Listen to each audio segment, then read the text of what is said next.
ত্রাণকর্তা হিসেবে আমাদের মাননীয় প্রধানমন্ত্রী যখন শাহাবুদ্দিন চুপ্পুকে সেখানে তিনি রক্ষা করলেন। এই সংসদের ভাইরাল দিতেছি নাকি?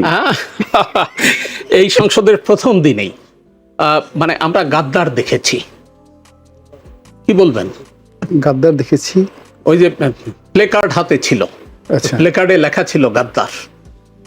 ও আচ্ছা, হতে পারে, বাট আমি আরো কিছু কথা বলি। আগের যে পার্ট উনি যেটা বললেন, তিনি যেহেতু মাননীয় রাষ্ট্রপতি, আমাদের দেশের আসলে মহামান্য রাষ্ট্রপতি, তো মহামান্য রাষ্ট্রপতি আমাদের দেশকালের যে অবস্থা, মাননীয় প্রধানমন্ত্রী যদি ওনাকে মানে ওনার পূর্ণ মেয়াদ দায়িত্ব পালন করতে দেন এবং পরবর্তী মেয়াদেও যদি ওনাকে আবার নিয়োগ দেন, এক্ষেত্রে আমি আশ্চর্য হব না। তো সেক্ষেত্রে আমার ওনার যেরকম মায়াই লাগতেছে।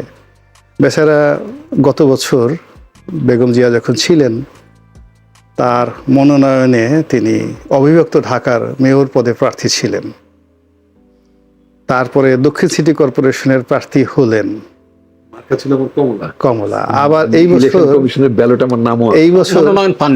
বছর মনোনয়ন পাননি, কিন্তু সে যে আবার দক্ষিণ সিটি কর্পোরেশন নির্বাচনে মনোনয়ন তাকে দল থেকে দেওয়া হবে না, এটা তো না করে নাই এখন পর্যন্ত। নিশ্চয়ই নয়। কিন্তু সেক্ষেত্রে একজন সৌভাগ্যবান পুরুষ বাংলার ইতিহাসে জনাব শাহাবুদ্দিন চুপ্পু সাহেবের মতো একজন সৌভাগ্যবান পুরুষ প্রেসিডেন্ট পদ তো মনোনয়ন দিতে পারে।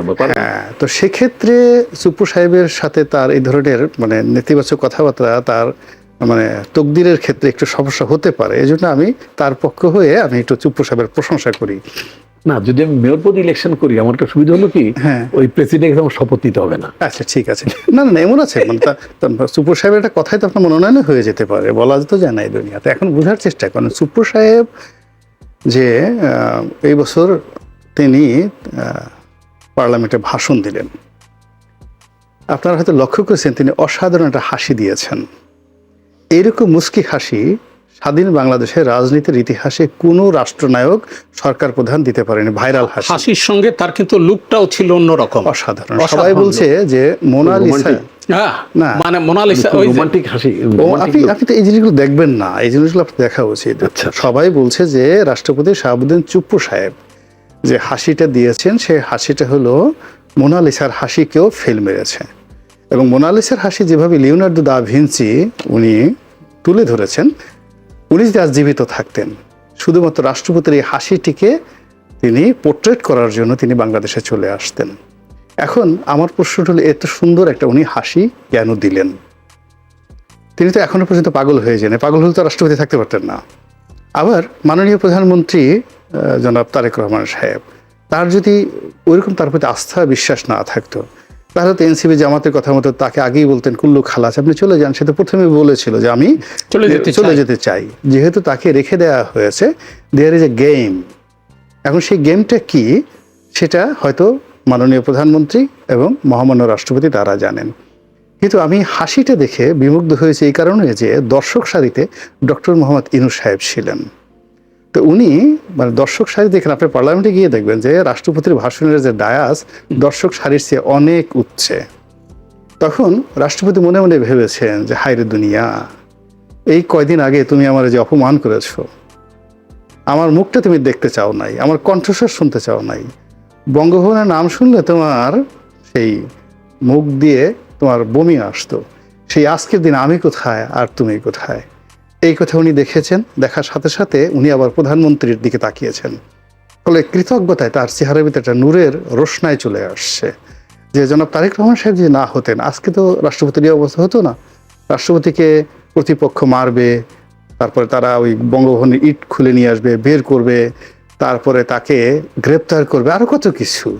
এবং তারা তো গর্ব করে বলছে যে আমাদের এই অভিজ্ঞতা আছে, যে অভিজ্ঞতা নুরুল হুদা, সিইসি নুরুল হুদাকে আমরা জুতা পেটা করেছি, তার গলায় জুতা মালা মেরেছি, তার ঘরের মধ্যে ঢুকে তাকে আচ্ছা মতো বেদম প্রহার করেছি।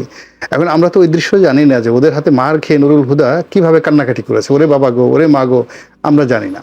তো ওদের তো আসলে ওইরকম একটা ইচ্ছা ছিল যে নুরুল হুদাকে মেরে আমাদের হাতটা নিষ্পিস করতে পারছে, সেটা আমরা চুপ্পুকে দিয়ে সেটা আমরা পূর্ণ করব। ঠিক এইরকম একটা জিঘাংসা যখন মানুষের মধ্যে প্রবল, ঠিক সেই জায়গাতে ত্রাণকর্তা হিসেবে আমাদের মাননীয় প্রধানমন্ত্রী যখন শাহাবুদ্দিন চুপ্পুকে সেখানে তিনি রক্ষা করলেন, তো রক্ষা করার ফলে তার তো আওয়ামী লীগের কথা মনে থাকার কথা না।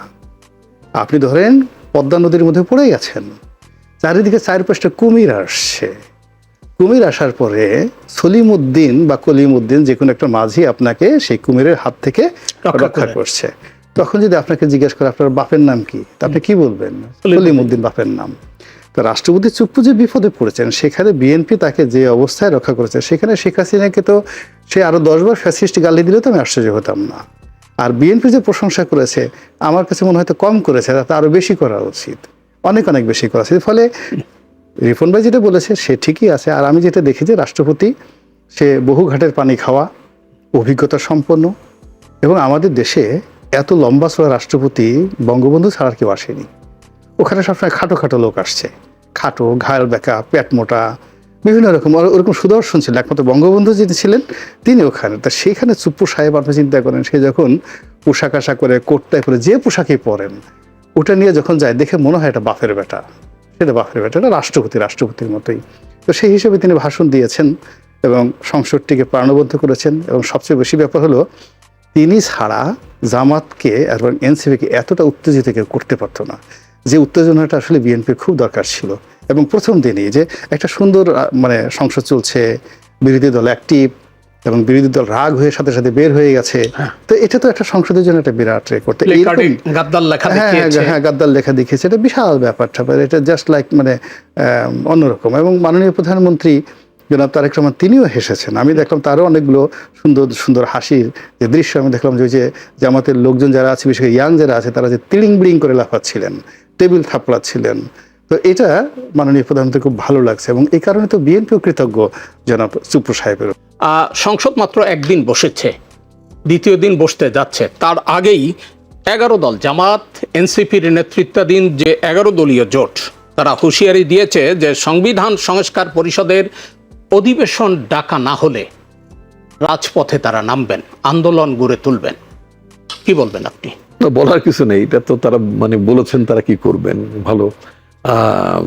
তারা যেটা করতে পারেন সেটা হচ্ছে যে, আমি যতদূর জানি সেটা হচ্ছে যে সংবিধান সংস্কার পরিষদ নিয়ে যে কথা আছে সেখানে বলা আছে যে যদি 60 জন সদস্য 60 জন মানে ন্যূনতম 60 জন সদস্য যদি হয়, they can convene the meeting of the সংবিধান সংস্কার পরিষদ, কনস্টিটিউশনারি অ্যামেন্ডমেন্ট কাউন্সিলের মিটিং তারা ডাকতে পারেন।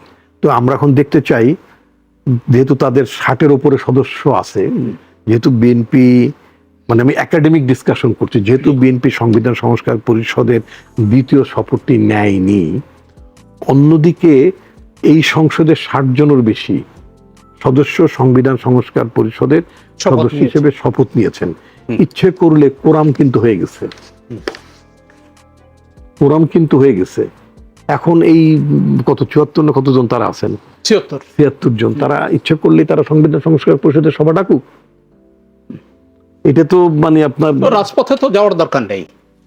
আমি সেই কথাটি বলতে চাচ্ছি যে তাদের তো কোরাম আছে, তো কোরাম মানে তারা মানে সংসদীয় পদ্ধতিতেই ফাইটটা করুক। যেহেতু তারা শপথ নিয়ে ফেলেছে, ফাইন, তাদের যুক্তিতে তারা একটা মানে কন্ডিশন ফুলফিল করেছে। বিএনপি যেই কারণে সংবিধান মানে আপনার এই শপথটা নেয়নি, এটা একটু ব্যাখ্যা করা দরকার। সেটা হচ্ছে আইন যেটা বলে, মানে আমরা তো অনেক সময় আসলে আইনটা সংবিধানের, হ্যাঁ আমরা তো আসলে আইনটা ঘাঁটি না।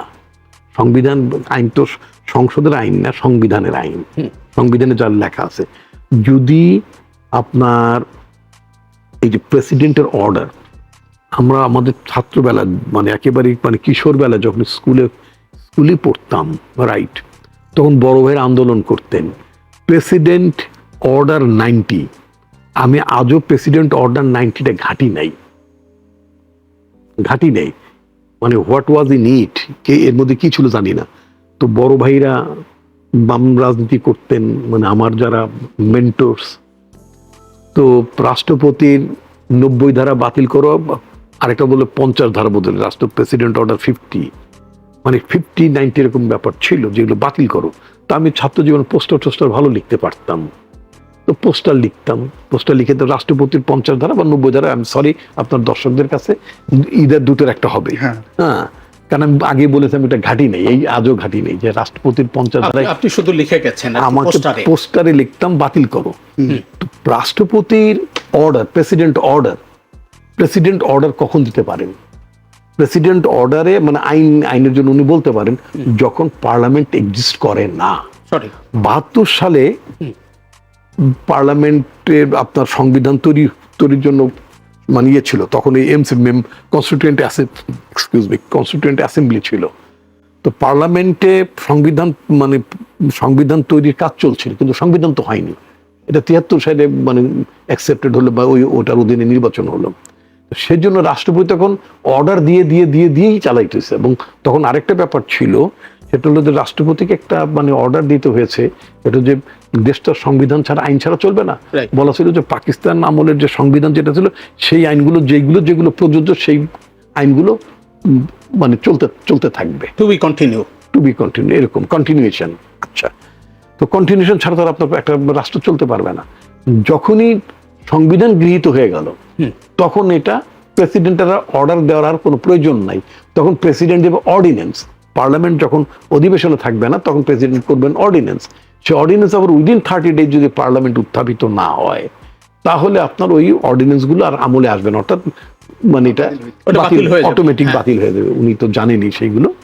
এখন কথা হচ্ছে কি, যে আমার বক্তব্য হচ্ছে যে এই সমস্ত আইনজ্ঞরা অন্তর্বর্তীকালীন সরকারে ছিলেন বা সরকারি কাঠামোর মধ্যে যে সমস্ত আইনজ্ঞরা ছিলেন, তারা কি এটা জানেন না?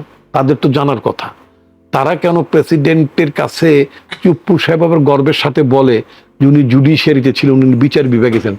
আমার তো প্রশ্ন যে উনি কেমন বিচার বিভাগে? পরে আমি শুনছি মিস্টার চুপ্পু, মানে প্রেসিডেন্টের কথা বলতেছি, মিস্টার চুপ্পু হইলো ওই যে কনডেন্সড কোর্সে যেমন আর্মিতে এক সময় আপনার ওই যে মানে শর্ট কোর্সে কিছু অফিসার নিত জরুরি ভিত্তিতে, এখন তো লং কোর্সে। আমি আবার বিএমএ, বাংলাদেশ মিলিটারি একাডেমি, আপনার দর্শক বুঝতে বলি, আমি 4th BM এবং 5th BMA তে আমি মানে ইন্টার সার্ভিসেস সিলেকশন বোর্ডে আমার রাজনৈতিক কারণে আমি প্রত্যাখ্যাত হই, চূড়ান্ত পর্যায়ে প্রত্যাখ্যাত হই। তার মানে 4th BMA 5th BMA মানে এখন মানে বুঝছেন তো, রিটায়ার্ড বহুত আগে। আমার যাদের সাথে আমি অ্যাপিয়ার করছি, 13 BC আমার সাথে ছিল না, আমি 4th and 5th দুইটা। যাও, যেটা বলছিলাম যে চুপ্পু সাহেব ওই একটা বিশেষ কোর্সে, শর্ট কোর্সের BCS, ফুল কোর্সের না, মানে রেগুলার BCS না, ওই শর্ট কোর্স টাইপের একটা দিয়ে মানে রাষ্ট্রের প্রতি জরুরি কিছু কর্মকর্তা নিয়োগ করতে হয় না। এরশাদের আমলে যেমন ভাইবা ম্যাজিস্ট্রেট ছিল, ওই চুপ্পু সাহেব ওই ধরনের চুপ্পু সাহেব প্রবাবলি ওই মানে এরশাদের আমলের ভাইবা জজ, ওইরকম শর্ট কোর্সে। তো উনি, আমার এই কথাটা বলার উদ্দেশ্য হচ্ছে, যদি উনি ভালো করে আইনটা যদি জানতেন, আইনটা যদি ওনার জানা থাকতো, পড়াশোনা থাকতো, প্র্যাকটিস, তাহলে উনি কি বলতে পারতেন যে সিন্স সংবিধান বহাল আছে, সংবিধান বহাল থাকা অবস্থায় আমি as president I cannot issue any order, আমি কোনো আদেশ জারি করতে পারি না। উনি এটা পাঠাইতে পারতেন, কারণ উনি নিজে তো ওনার দাবি অনুযায়ী উনি বিচার বিভাগে চাকরি করেন। হ্যাঁ, উনি বিচার বিভাগে চাকরি করেছেন, কিছুদিন চাকরি করেছেন। ল মিনিস্টার বোধহয় জেলা দায়রা জজ ছিলেন, জেলা দায়রা জজ ছিল, কিন্তু শেখ হাসিনা নিয়ে এসে তার ওই যে ওয়ার্ল্ড ব্যাংকের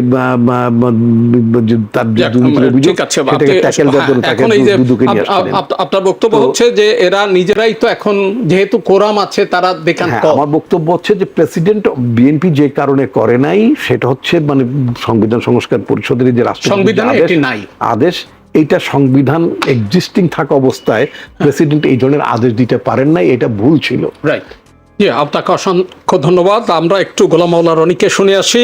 সংবিধান সংস্কার পরিষদের অধিবেশন না ডাকলে 11 দল রাজপথে নামবে, এই হুঁশিয়ারি দিয়েছে, কি বলবেন আপনি? এটা তাদের দিতে হবে। এই কারণ হলো কি, গত 17টি মাস মূলত সরকারের একটা মেজর পার্ট তারা ছিলেন, এটা সত্য কথা। বিএনপির অনেক বড় বড় নেতা, জামাত, এনসিপির অনেক বড় বড় নেতাদেরকে তোয়াজ তসবির করেছে। আমরা তখন বলতাম যে বিএনপি মূলত মানে যে কোনো মূল্যে একটা নির্বাচন করার জন্যই মূলত এই কাজটা করছে। নির্বাচন করার পরে এদেরকে মোটামুটি একটা ডলা দেবে, একটা ডলা দিবে, ডলা দিয়ে বুঝাবে কত ধানে কত চাল। তো এটা আমরা বলতাম, তো অনেকে সেটা বিশ্বাস করতো না। এখন বিএনপি যে কথাগুলো বলছে সেটা তো লিগ্যাল কথাগুলো, মানে সাংবিধানিকভাবে। অন্যদিকে জামাত যেটা কথা বলছে যে ঠিক আছে আপনি এখন সংবিধানের কথা বলছেন, এত বড় বড় কথা বলছেন, তাহলে তো সংবিধান অনুযায়ী তো ডক্টর মোহাম্মদ ইউনূসই অবৈধ সরকার, সেই অবৈধ সরকারের অধীনে নির্বাচন কমিশনের গঠন সেটাও অবৈধ। আর সেই নির্বাচনে আপনারা নির্বাচিত হয়ে আপনারা তো সংবিধানের কথা বলতে পারেন না। এখন তাদের একজন আইনজীবী, বেশ কয়েকজন প্যানেল আইনজীবী, তারা মামলা করার হুমকি দিয়েছে। তাদের বক্তব্য হলো যে তারা যদি মামলা করে চ্যালেঞ্জ করে তাহলে এই বিএনপির যে বৈধতা, সরকার যে বৈধতা, এটাই চলে যাবে, অবৈধ হয়ে যাবে। তো এটা গেল ওদের এক ধরনের কথা। আসল ঘটনাটা কি? আসল ঘটনাটা হলো যে শেখ হাসিনাকে তাড়ানোর জন্য এই রাজপথে যে আন্দোলন করেছে এনসিপি, ডক্টর মোহাম্মদ ইউনূস এবং জামাত, এদের একটা ত্রয়ী, তার সঙ্গে সঙ্গে বিভিন্ন এনজিও, আমাদের যে রেজওয়ানা, আদিলুর রহমান যারা আছেন, তাদের এনজিওদের একটা মার্কিন ডিপ স্টেট পলিসির অধীনে একটা সমঝোতা ছিল। এখানে অনেক কিছু হয়েছে যার কিছু মাত্র প্রকাশিত হয়েছে, আর এমন অনেক ঘটনা ঘটেছে এই রাষ্ট্রের যে ঘটনা এখনো প্রকাশিত হয়নি। পুরো রাষ্ট্র ব্যবস্থাটাকে ফোকলা করে দিয়েছে। সেটা রাষ্ট্রের অর্থনীতি, সেটা রাষ্ট্রের মিলিটারি, সেটা রাষ্ট্রের পুলিশ বাহিনী, সিভিল সার্ভিসের ব্যুরোক্রেসি থেকে শুরু করে কোন ব্যাংকের যে কত টাকা লুট হয়েছে, ক্যাশ, উই ডোন্ট নো।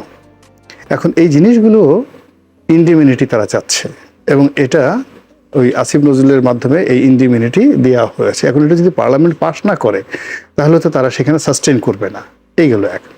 2 নম্বর হলো যে আমাদের দেশের যে রাষ্ট্র ব্যবস্থা, সেখানে যে যায় লঙ্কায় সেই হয়ে যায় রাবণ। বিএনপি যে ব্রুট মেজরিটি পেয়েছে, এখন মাননীয় প্রধানমন্ত্রী যে উদারতা দেখাচ্ছেন, মানে নর্মাল ঢিলে ঢালা পোশাক আশাক পরছেন, প্রোটোকল ছাড়া চলাফেরা করছেন, এটা হয়তো মাস 3-4 থাকবে বা 1-2 মাস থাকবে। এরপর দেখবেন তিনি অন্য মানে সাধারণ যে আমাদের দেশে অন্যান্য রাষ্ট্রপ্রধান এবং সরকার প্রধানরা যেভাবে চলেন ঠিক সেইভাবে তিনি প্রোটোকল নিয়ে চলবেন। ফলে কি হলো, এই যে জামাত যারা আছেন লোকজন, তারা প্রধানমন্ত্রীর একটা টিকিটও স্পর্শ করতে পারবেন না, ধারের কাছেও যেতে পারবেন না। তখন যদি একটা পুলিশ হত্যার মামলা হয়ে যায়, এসএসএফ এর অস্ত্র লুট কারা করেছে সেটার একটা মামলা হয়ে যায়, আমরা পুলিশ এতজন হত্যা হয়েছে, সেনাবাহিনীর লোককে হত্যাকাণ্ডের শিকার হয়নি, আমরা তো এই কথা বলছি না। তো এই জিনিসগুলো প্লাস এই যে সমস্ত সেনা কর্মকর্তাদেরকে তাদেরকে একেবারে হ্যান্ডকাপ পরিয়ে আইসিটি কোর্টে আনা হলো, আপনি কি মনে হয় এই জিনিসগুলো অমীমাংসিত থেকে যাবে? থাকবে না। তো এটা সরকারের উপর একটা চাপ প্রয়োগ করবে রাষ্ট্র ইটসেলফ। এই চাপ থেকে বাঁচার জন্য যারা বিএনপির যারা এগেনস্ট এখন বিরোধী দল আছে, তাদের জুলাই সনদ লাগবে। জুলাই সনদ না হলে তারা বাঁচবে না, they can't sustain and survive. এবং তাদেরকে সংস্কার কমিশনের প্রস্তাবনা মানে পাশ করাতে হবে। থার্ডলি হলো তাদেরকে ডক্টর মোহাম্মদ ইউনূসকে রাষ্ট্রপতি বানাতে হবে যে কোনো মূল্যে, এবং সেই রাষ্ট্রপতি বানানোর জন্য ডক্টর মোহাম্মদ ইউনূসের হাতকে শক্তিশালী করার জন্য ওই যে সংস্কার কমিশনে যেভাবে সেপারেশন পাওয়ার করা হয়েছে সেই জিনিসটা তারা করবে। আর এই জিনিসটা তারা এই রোজার মাসে তারা শপথ নিয়েছে। আপনি চিন্তা করেন, এই রোজার মাসে বদরের যুদ্ধ হয়েছিল। তো এরা যারা এবার পাশ করেছে তারা সবাই মনে করে নিজেদেরকে যেহেতু 70-এর ঘরে আছে বদরের যুদ্ধে, তো তারা সবাইকে নিজেদেরকে বদরি, বদরি সিপাহ সালার মনে করেন। তো এই বদরের যুদ্ধের মাসে, রোজার মাসে বদরি যুদ্ধ করার যে মন মানসিকতা নিয়ে রোজার মাসে তারা শপথ করেছেন। তো মুসলমানের কথা জীবন চলে যাবে কিন্তু জিব্বা নষ্ট হওয়া যাবে না। তো রোজার মাসে যেহেতু তারা বলেছে রাজপথ তারা কাঁপাবে, ফলে এই যদি রোজার মাসের পরে তারা যদি রাজপথ না কাঁপায় তাহলে তাদের ইমান থাকবে না, ফলে তারা রাজপথ কাঁপাবে, একেবারে এটা নিশ্চিত থাকে রাজপথ কাঁপাবে পার্লামেন্টের ভিতরে। আর উনি যেটা বললেন সেটাও তারা করবে, মানে তারা দুটোই করবে। এমনকি তারা যদি শাহাবুদ্দিন চুপ্পু সাহেবের গণভবনে, বঙ্গভবনে আবার তারা সেখানে আক্রমণ চালায়, তাতেও আমি আশ্চর্য হব না। এর কারণ হলো গত 17 মাসে তাদের যে লিগ্যাল এন্টাইটিসগুলো ছিল তার সাথে এখন তাদের লিগ্যাল এন্টাইটিস অনেক অনেক বেশি। গত 17 মাসে তারা যে ছ্যাঁকাগুলো খেয়েছে সেইগুলো দিয়ে তারা এখন অভিজ্ঞতা সম্পন্ন হয়ে গেছে। আর অন্যদিকে তারা প্রতিপক্ষ যাদেরকে পেয়েছে বিএনপিতে, হাতে গোনা বেশিরভাগ লোকিত বয়স্ক, 70-এর উপর যাদের বয়স, তাদের অনেকে নিউমেনিয়া আছে, ব্রঙ্কাইটিস আছে, মেরুদণ্ডের সমস্যা আছে, ফলে তারা এই জামাতের যারা ইয়াং মানে বদরি যোদ্ধা আছেন তাদের সাথে সংঘাতে জড়াবেন না। অন্যদিকে যারা তরুণ যারা আছে এদের সবাইকে নিয়ে দেখা গেল যে অনেক স্ক্যান্ডাল আছে, মোরাল কোনোই নাই। যদি এখন দেখা গেলো জামাতের একটা লোক যদি বলে এই বড় বড় কথা বলবা না, তোমার ওই ভিডিও আমার কাছে আছে, ওখানে কি কি করছো, তাহলে দেখবেন যে ট্রেজারি বেঞ্চের অনেকের কাঁপন শুরু হয়ে গেছে, ট্রেজারি বেঞ্চের অনেকের কাঁপাকাঁপি শুরু হয়ে গেছে। কাদের ভিডিও আছে? ট্রেজারি বেঞ্চের ইয়াং, আমি বললাম যে দুই ধরনের লোক আছে। একটা হলো সিনিয়র যারা বয়স্ক লোক আছে, 70-75 বছর বয়স, তাদের bronchitis হয়ে গেছে অনেকের। তাদের অনেকের অসুখ বিসুখ ব্রঙ্কাইটিস হয়ে গেছে। তারা জামাতের এই তরুণ তুর্কিদের সাথে লড়াই করতে আসবে না, পার্লামেন্টের ভিতরে আসবে না, বাইরে আসবে না। আর ভিতরে যে তরুণ সম্প্রদায় আছে এদের একটা বিরাট লোকজন সম্পর্কিত বিভিন্ন রিল আছে, বিভিন্ন ওই যাকে বলা হয় ছোট ছোট ভিডিও আছে। এগুলো তো জামাতের লোকজন এগুলো এআই দিয়ে তৈরিও করতে পারে, আবার অরিজিনালও তাদের কাছে থাকতে পারে। তারা যদি খালি এই পাশ থেকে ধরেন উনি বক্তব্য দিচ্ছে মোহাম্মদুল ফয়সাল, খালি বলে মামু আসসালামু আলাইকুম এই যে আছে, সঙ্গে সঙ্গে দেখবেন যে মুহূর্তের মধ্যে বন্ধ হয়ে গেছে, সবকিছু চুপচাপ হয়ে গেছে। ফলে আগামীতে যে কি হবে একমাত্র জিবরাইল ফেরেশতা জানে, আমরা এখন পর্যন্ত এটা জানি না। আর